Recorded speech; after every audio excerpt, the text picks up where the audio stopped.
Welcome back to the third lecture of DSP. Today we will discuss what are systems and what are some basic signals. So let's start with the definition of system. First of all, let me tell you what is system.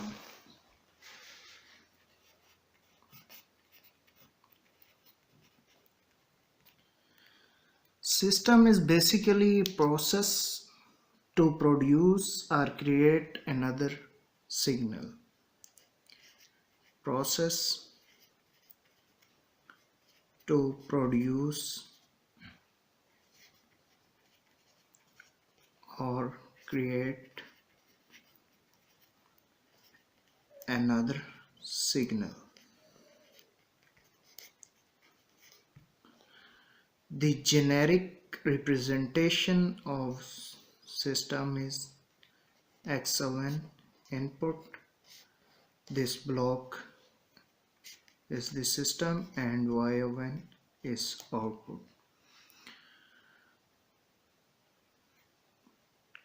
There are many types of systems such as causal system,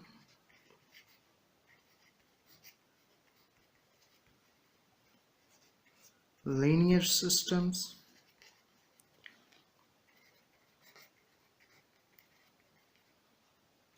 time invariance,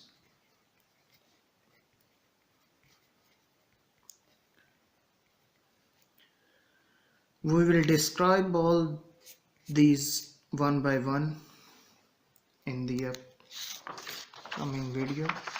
So let's start with causal system.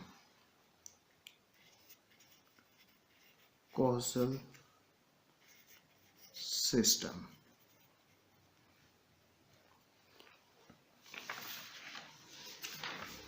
A causal system is the one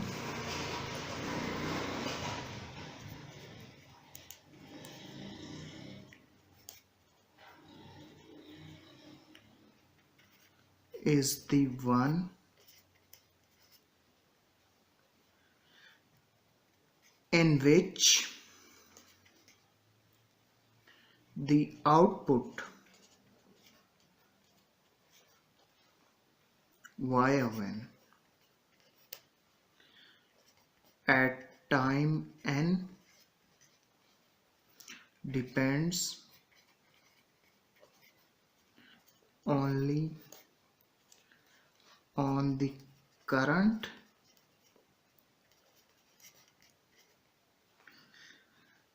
input X of n at time t n and its past value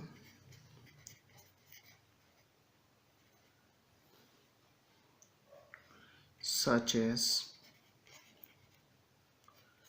x into n minus 1, n minus 2, etc. This definition is retrieved from the book that I have told you in the previous lecture, Digital Signal Processing Fundamentals and Application by Lee Tan. So any system that depends on the future value such as n plus 2, n plus 1 is termed as non-causal. That will not be causal system. So let's take examples of causal systems.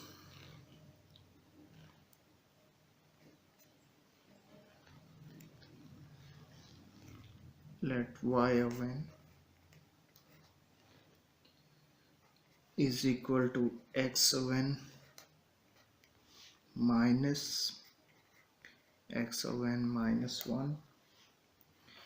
So as this system depends on the past and present value of the input, this system is termed as causal system.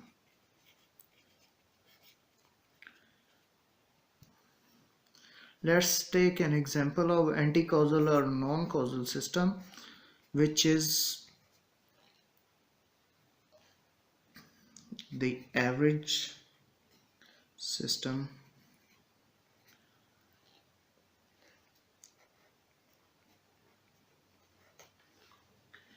So as if we open this, it will start from n plus 2 plus x into n plus 1 plus x of n plus x into n minus 1 plus x into n minus 2. So as there are the future values, the first two terms are the future values of input. This system is termed as non-causal.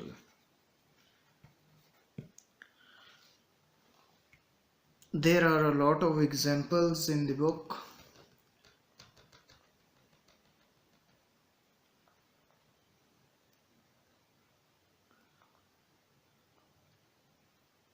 As in 3.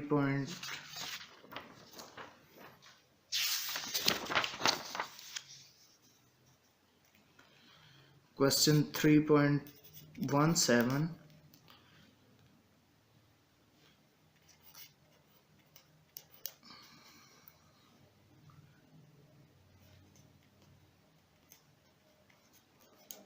There is example of non-causal.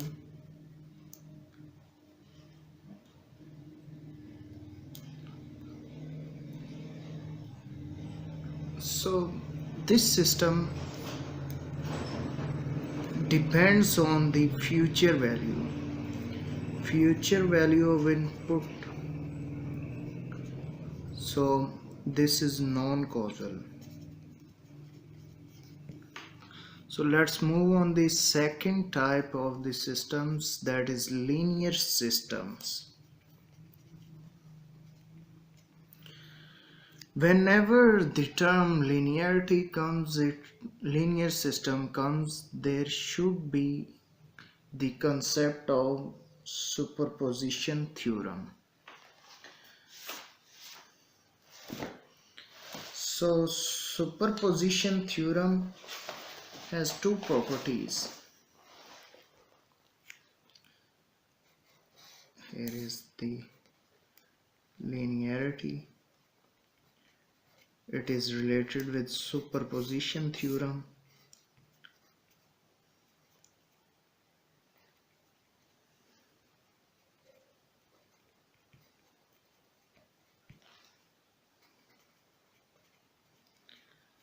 And superposition follows homogeneity and additivity.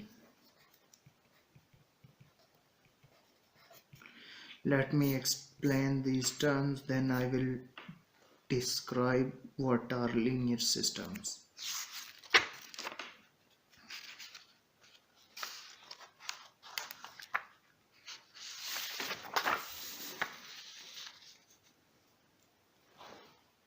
So let's start with the homogeneity.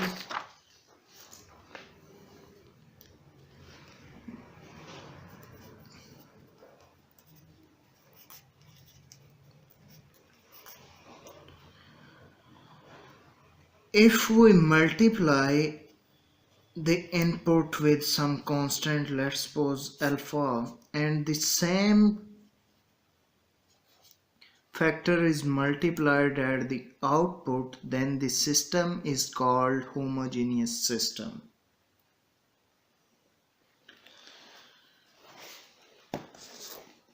Let us take an example of homogeneous system. We have the system y of n is equal to x of n minus 2 into x minus 1. We are going to check homogeneity. So x1 of n, let z of n is equal to alpha x1 of n. If we pass this z from this system, we will get z of n minus 2, z of n minus 1. So as we have told, if we multiply the input signal with some constant value, that change will be observed at output. So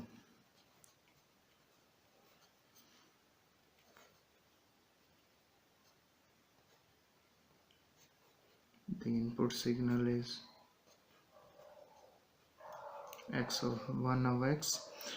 So as you can see that the same alpha of is multiplied with the in output, so this system is homogeneous system. So the second property that linear systems follow is additivity. Additive property.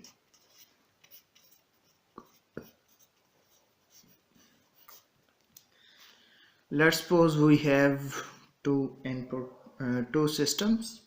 The first one is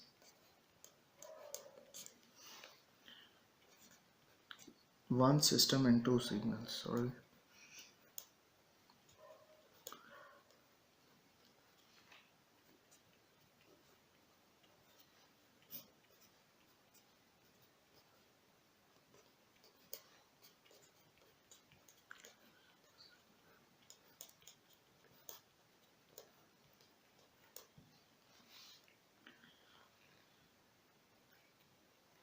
Let's suppose z of n is equal to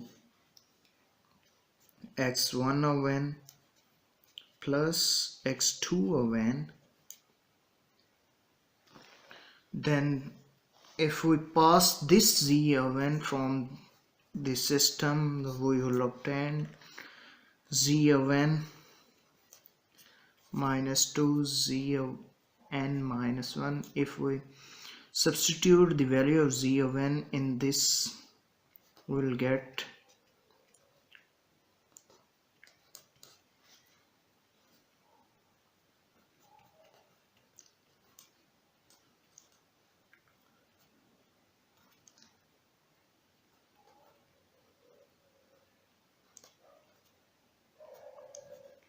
minus 2 into x1 of n minus 1 minus 2 into x2 of n minus 1. So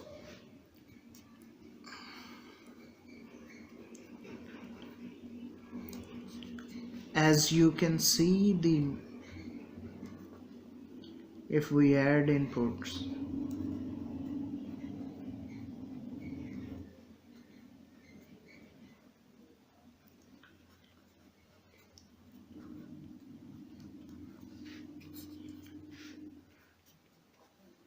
x1 of n plus x2 of n, the output is also added. So this is the additive property of linear system. If a system follows both these properties, then the system will be linear system. These two properties combine. When they are in combined form, the result is called superposition theorem. So let me give you an example of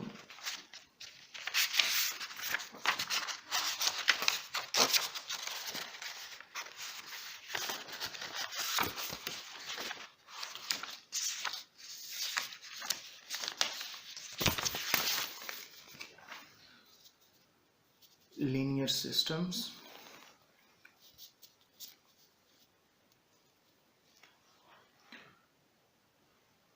I am going to tell you the example from book. Question number 10, 3.10. It is the second part that I'm going to discuss here. So the question is, determine which of the following system is a linear system. So first of all, we will have to check whether it is homogeneous or not. To check homogeneity, we'll have to multiply the input with some constant and we'll observe whether the same effect is observed on the output or not. So let's z of n is equal to alpha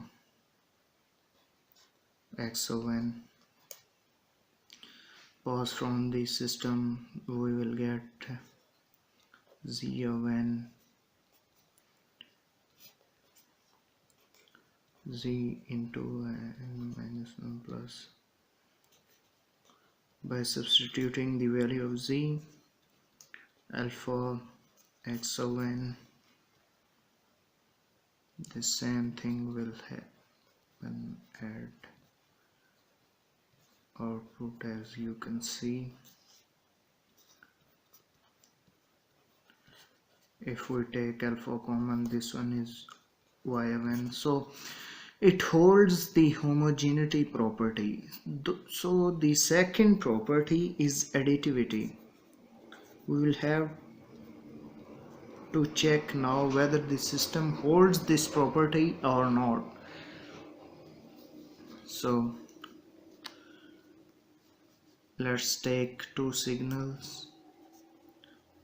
Z of n is equal to x1 of n plus x2 of n. So same as we did in the previous example.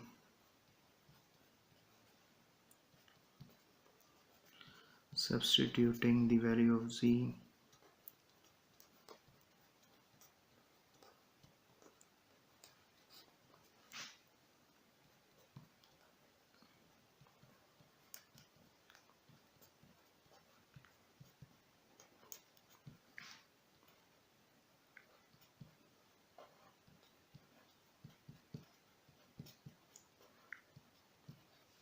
so as you can see that if we add two inputs, the output is also addition of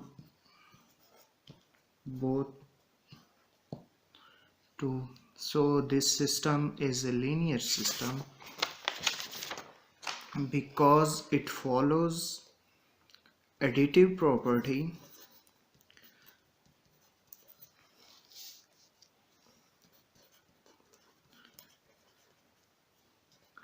as well as homogeneity.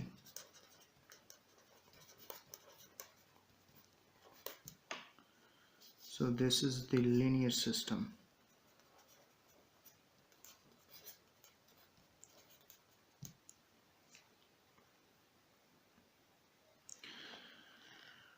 Example of non-linear system could be this one. As you can see, this is a square. If we multiply the input with some constant, the square of that constant will be obtained at the output, and same will be the case in additive property. So this is the example of non-linear.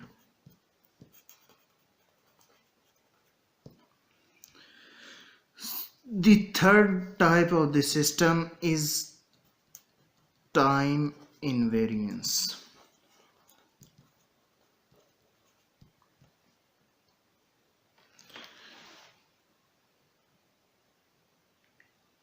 So let me explain this with the help of an example. We have a system x of n whose output is y of n. If the change in the input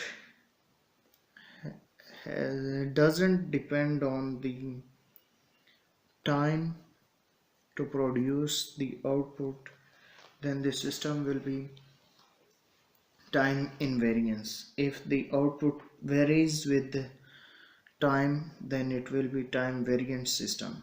So let me explain it further. Let we have z of n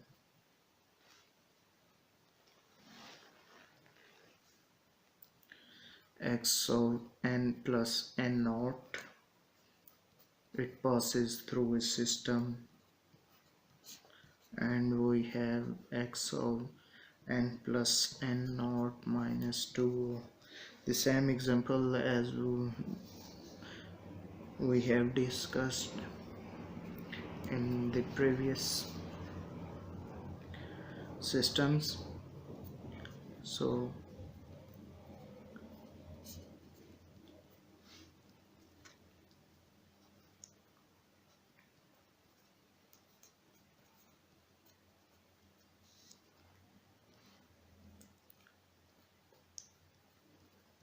as you can see, if there is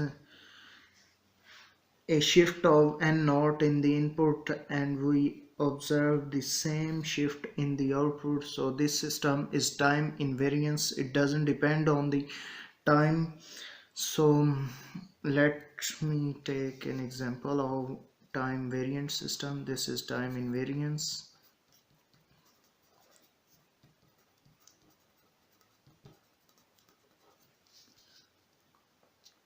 Let me give you an example of time variance.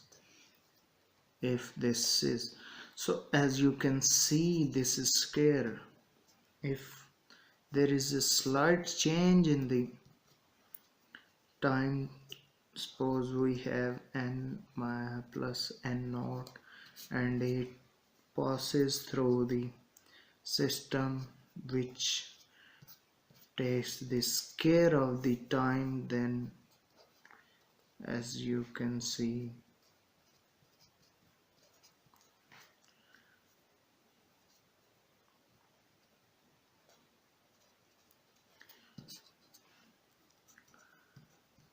the system doesn't have the same shift. It takes care and this factor. So this is time variant. It varies with the time. So let's talk about the basic signals.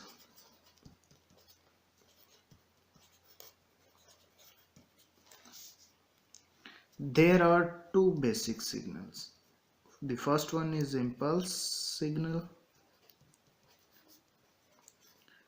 and the second one is unit step signal. Let me explain these two. What is impulse signal?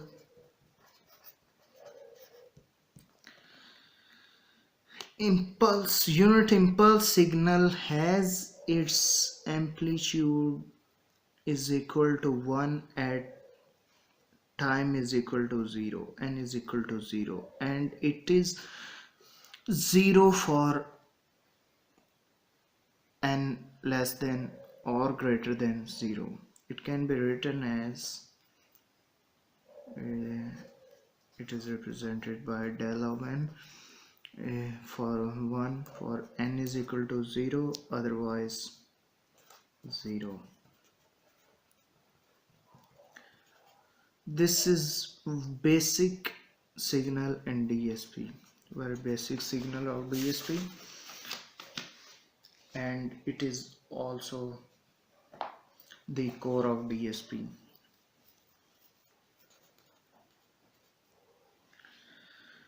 So second one is unit step.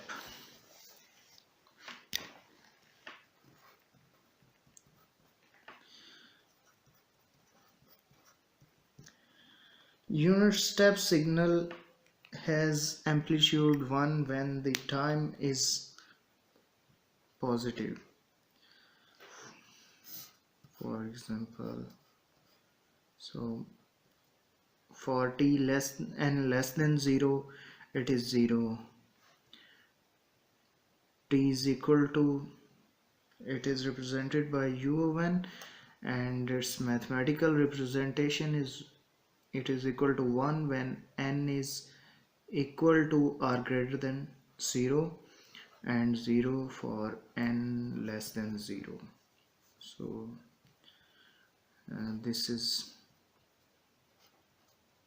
unit step. There is a relationship between unit step and unit impulse signal. So what is that relation?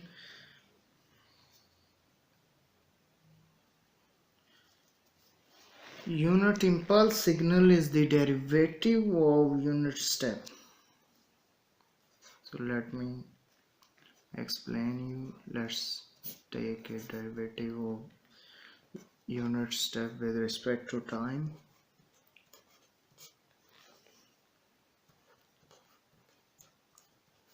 So as you can see, this is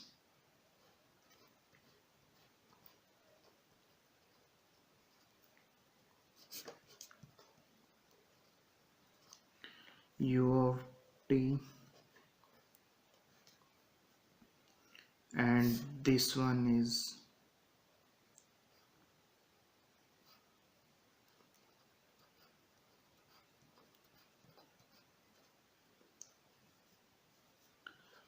u of n minus 1 shifted version. So if we subtract these two, these terms will be cancelled out, and the only one impulse, that is impulse, so this will remain.